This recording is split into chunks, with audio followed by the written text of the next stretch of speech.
I got a negative 10 minutes.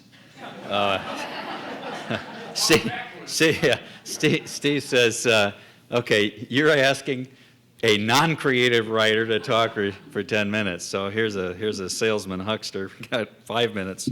But I just like to just talk briefly about what our involvement in the center's meant to our family personally. Ruth was coaching me on, well, actually she ought to be up here talking because she's the reason that we're here. In 1992, I believe, Ruth's sister, who was a professor of histology in Puerto Rico, was having dinner with someone from the Cleveland Clinic. And Ruth's grandfather and descendants, and she has a brother and sister, a nephew, that all have Best disease, which is very similar, I guess, to macular degeneration in its symptoms. It's a, autosomal dominant disease? Is it autosomal dominant? And so a lot of the family members, and their risk is not as high in the case of what Leo Hauser has. So a lot of family members have it. Her nephew's legally blind, and so this is a very difficult disease for her family. And so they were sitting there at dinner and talking about this, and they said, well, Ed Stone is the world's leader, has discovered this genetic link to Best disease, and he's from Iowa, and you live in Iowa. And just so happened that her mother was in Iowa at that moment. So Ruth bundled her up and took her in to see Ed.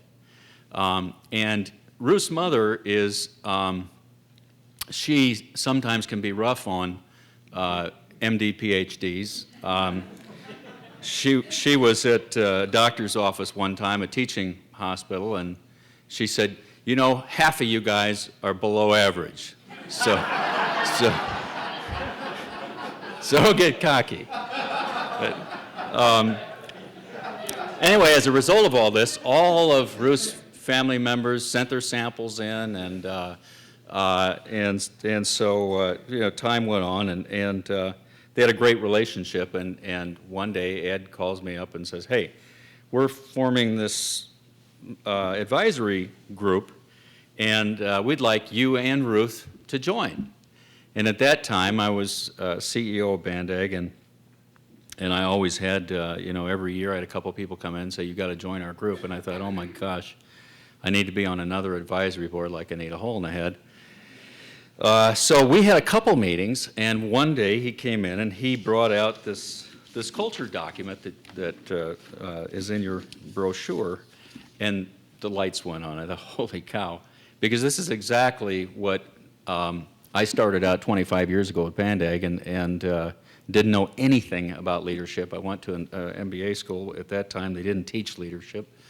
And one of the things that it took me 25 years to learn, but I learned the lessons very hard because I made every mistake in the book, and that is that it's what we value and how we do things is our competitive advantage. The world is full of great accountants. There are many great MD PhDs that understand good science, that understand good use of statistics in setting up experiments properly and finding good results. What really makes this group here unique in my mind is that they understand that principle, that what we value, how we work together, how we exchange information. You've heard the term information is power. It can mean different things for different people, but information shared in a very different way. What I discovered over 25 years that love and caring and how you treat people, how you create a culture and an organization where people not only care about the mission more than they care about their own egos.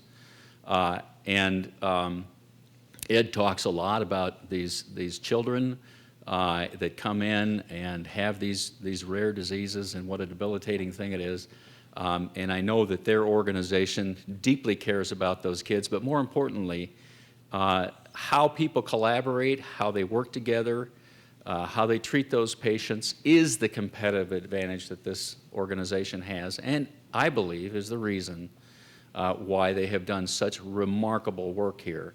Starting from a virtually ground zero, this group, the advisory board, along with Ed, and the foundation have scrounged up $25 million in a very short period of time. And I think one of the things that when you get together, this group is quite a it's quite a group.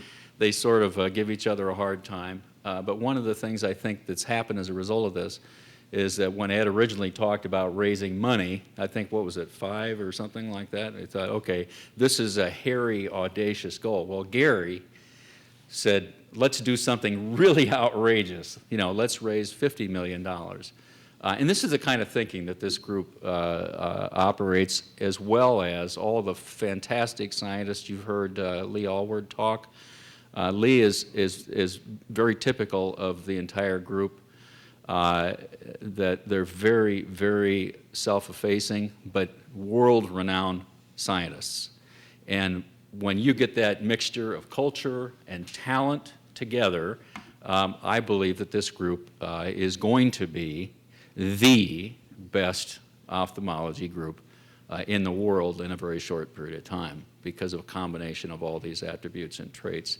So I'm just very, very proud to be part of it. It's really, really amazing to see when this group gets together, what they can do, what they're thinking, the directions they're taking, and it's just a thrill to be along for the ride. So thank you very much.